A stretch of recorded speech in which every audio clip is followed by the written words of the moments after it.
Pierre, Kyle, and Dan. And guys, I just wanted to read a text I got from my cousin while I was on the golf course yesterday. It said, this, by the way, is the hardest of hardcore Sens fans. It said, what the hell is happening here?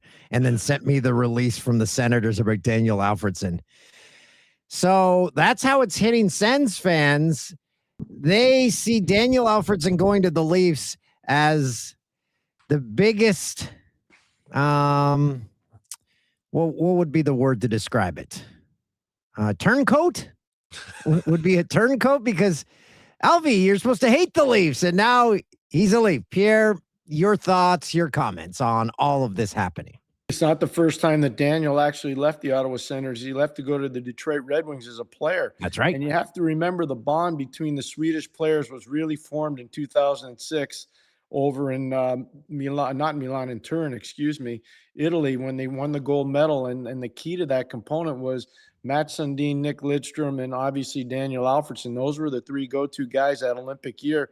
I did every single game in that Olympics on the men's side, and I can tell you right now, those three Swedes in particular were amazing. And obviously there was a goalie by the name of Henrik Lundqvist that obviously was coming out on the world stage for the first time, and everybody got a little taste of him. But that bond that was created in 06, that led to Alfredsson leaving Ottawa the first time when he went to the Red Wings. He was welcomed back with open arms in Ottawa. Now he leaves a second time. I'm not sure, even though ownership says he'll be welcomed back with open arms. I don't know how much the fan base is going to welcome him back with open arms. Pierre, you hit on what to me is one of the two key points in all of this too. Obviously, the chance to reunite with Matt Sundin, that's really big. There's a connection there. There's no doubt about that. But surely Ottawa fans would understand that once you're in the coaching ranks, things are quite different. And there are few coaching opportunities available in all of pro sports that comes with the panache. And, despite recent failures, the franchise, the Toronto Maple Leafs, this is a big staple. And if you're going to make an impact on the league and you can do it in Toronto, that's just a significant step up from the city of Ottawa. Well, people would say that in Toronto. I'm not sure people in Ottawa would say that. They'll say, I'm saying it for them. They'll say, come at me. They'll say, hey, Kyle, here's the deal. In 2007, we went to the Stanley Cup final. When's the last time your Toronto Maple Leafs went to the Stanley Cup final? So in Ottawa, they see themselves a big league market. And you know what? I've worked there twice, and I loved working there, and I appreciated my time working there. And I worked there at the beginning when we were starting it out, and I also worked when we were rebuilding it. And Alfie, here's the thing that I believe happened. I think he got passed on the depth chart by Mike Yeo. I truly believe that. Mike Yeo was brought in as a lead assistant, and Daniel had already established himself there. And I think what Mike Yeo did with the penalty killing in Ottawa kind of pushed him ahead with Travis Green and how Travis saw the staff. And they also have a really smart young assistant in Ben Sexton. And I think eventually when Daniel came to them with this proposal, I think they said, on your way, go knock it out of the park. Good luck. Chris Phillips, the pride and joy of Fort McMurray, Alberta. Mm-hmm. He's still involved with the Senators. I think this is the open door that he needs right there. Your thoughts? To jump onto the staff or to go after Alfie? Oh, well, the two different positions. So Philly obviously works at the defense. They already have Nolan Baumgartner there. Nolan Baumgartner, great guy, really, really tight with Travis Green. I don't think he's going anywhere. And Philly does a lot in the marketplace. And I call him his nickname because I've known him forever when he got drafted, obviously, by Ottawa and had an unbelievable relationship with him over time, both at the rink and away from the rink, and have a ton of respect for him. I don't know if he wants to go back and coach or not, but here's one thing I do know. Alfie's going to be really important in Toronto. And you guys are probably going to say, McGuire, you're overhyping this. I'm not. He has an amazing relationship with Matt Sundin. We've already talked about that. There's one player in Toronto that needs to come to the altar and get better, and his name is William Nylander. And William Nylander is now going to have an ally in Daniel Alfredsson because of the relationship Daniel has with William's father, Michael. And I'm just telling you, I think that that's something Sundin was aware of. I think that leads to some of this, and I think Daniel will do a fantastic job getting Willie Nylander back on track. And I'm not talking off on the rink. I'm talking around the whole universe of hockey. I think it will help William Nylander a lot. I look forward to Daniel's first appearance on Willie's YouTube channel, because honestly, Willie's YouTube channel does amuse me quite a bit. It's well produced. What can I say? I got to give him that. He's entertaining. It's not just that Alfredsson has joined the team, Pierre. We talked yesterday about the impact this new management structure is having on this team.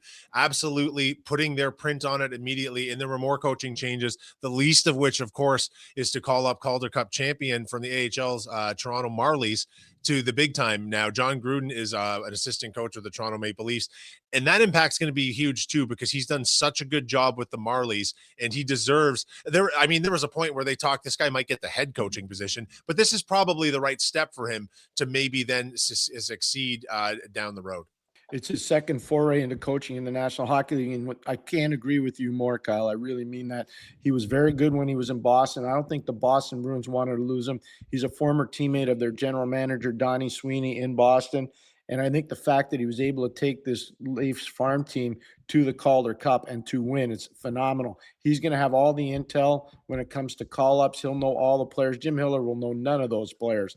And so he's a really valuable voice there. I think it's a fantastic thing for John. He's a great coach. He's been a great coach in the Ontario League. He's been a great coach as an assistant in Boston, and he's done a great job in Toronto. Now he'll do an even better job in the National Hockey League. He will make their defensemen better. You guys watch. He is really good when it comes to coaching defensemen. He will make every single one of their defensemen better.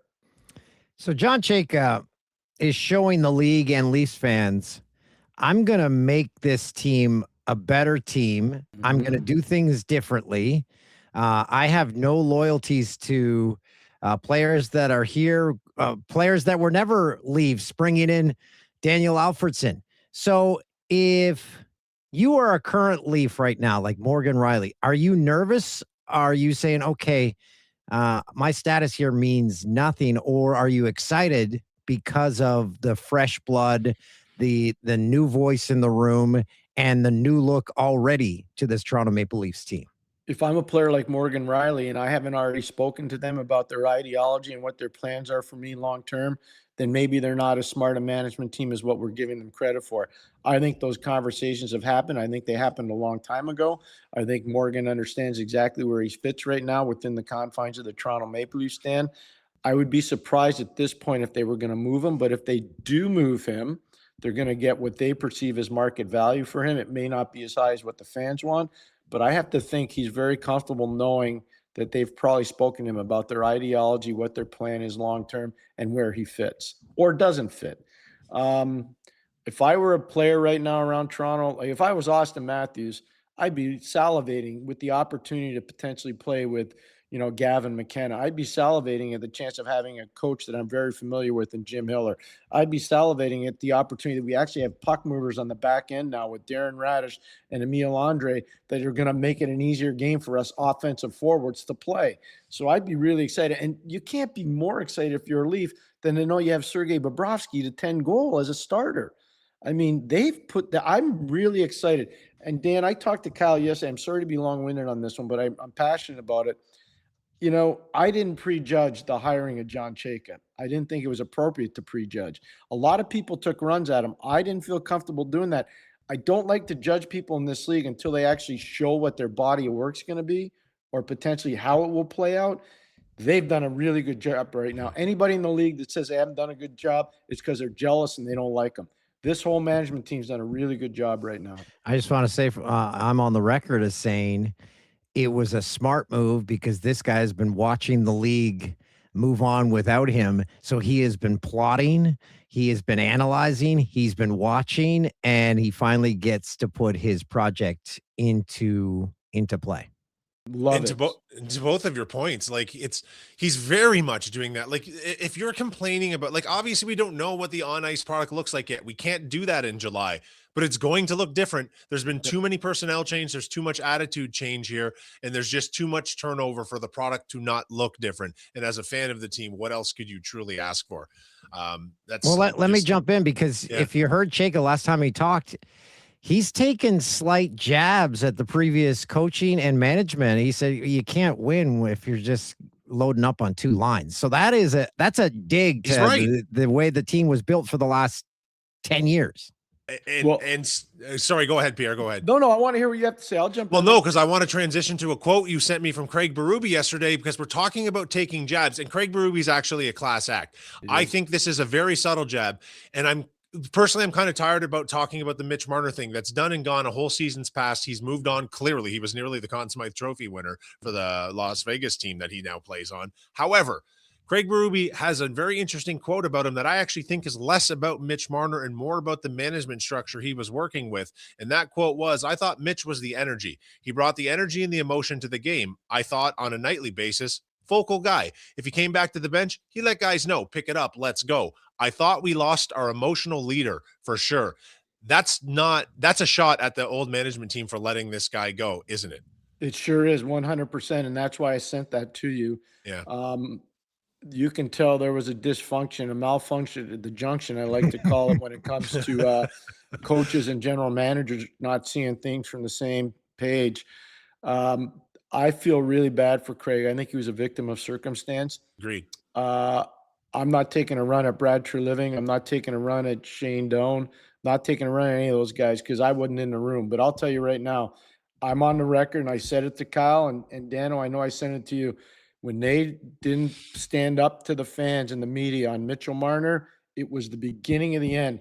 And the only people you can blame on that, I'm telling you right now, because I've been through this, I can tell you, going back to Alexei Yashin, going back to my time in Pittsburgh, with a bunch of superstar players, if you're going to let the media and the fan base dictate who stays and who goes, you will never win. Mm-hmm. You'll be joining those people in the stands watching your former team play because you'll be fired. They let the media and the fan base dictate what happened with Mitchell Marner, and they made a terrible mistake. They lost that fan base last year. I've said this countless times, how I have diehard Leaf fans who just stop watching the games.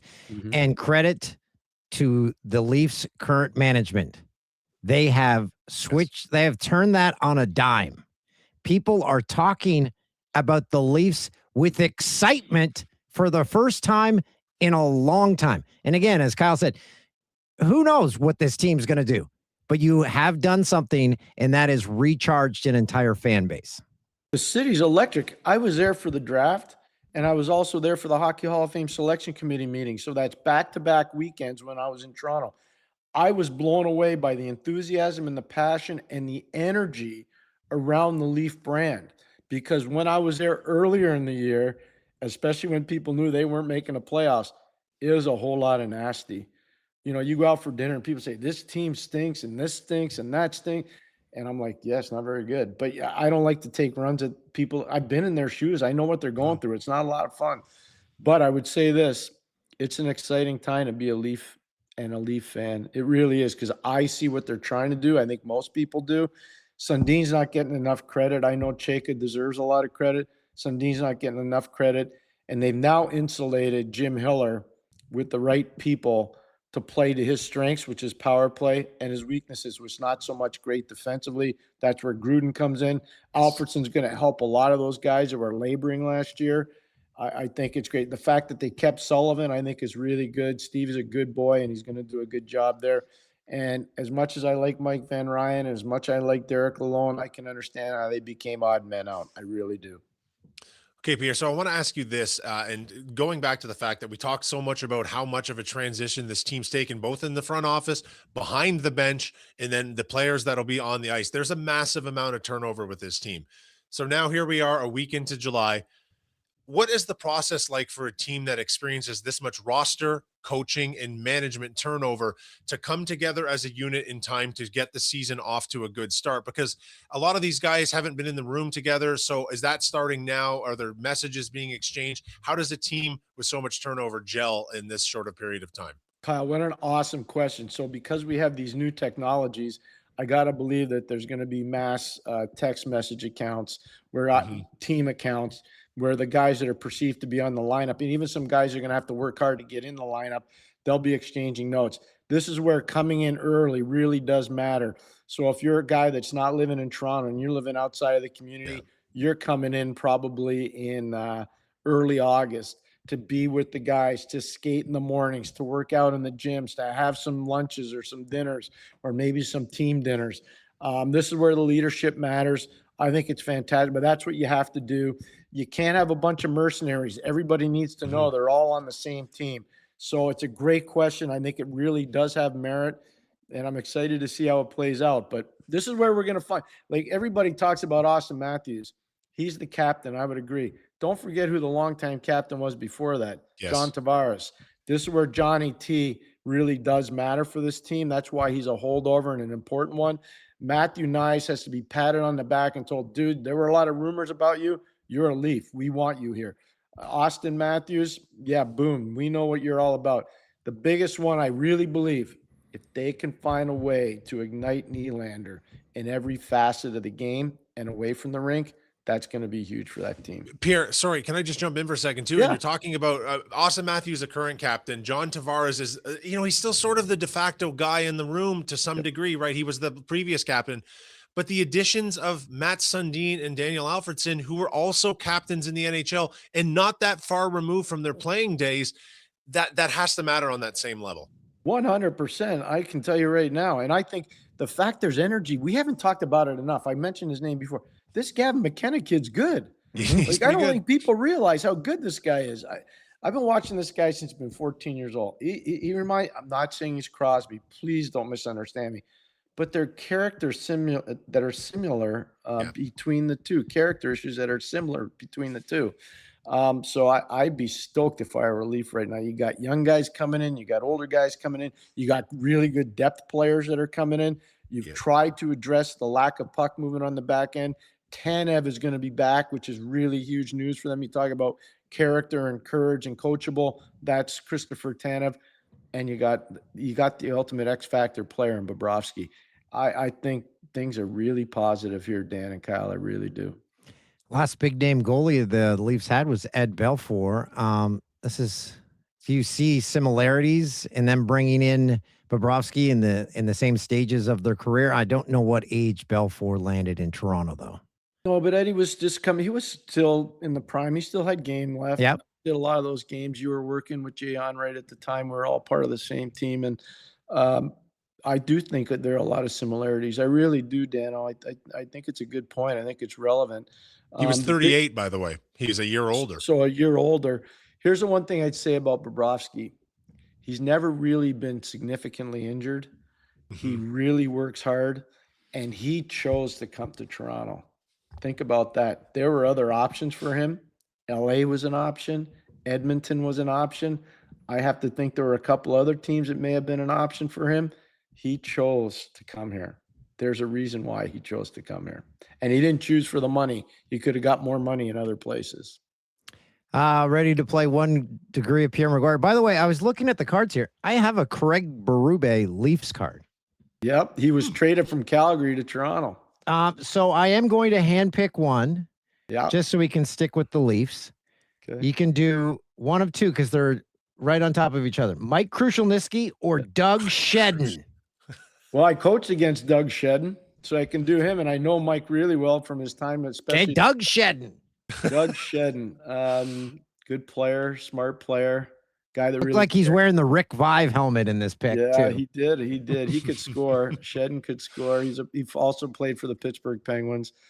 He's been a long-time coach at the American Hockey League level, coach at the East Coast Hockey League level, ran a team down in not in Baton Rouge, in Lafayette, Louisiana. I think he's coaching in Europe right now, last I heard. So Doug Shedden's had an amazing post-playing career as a coach.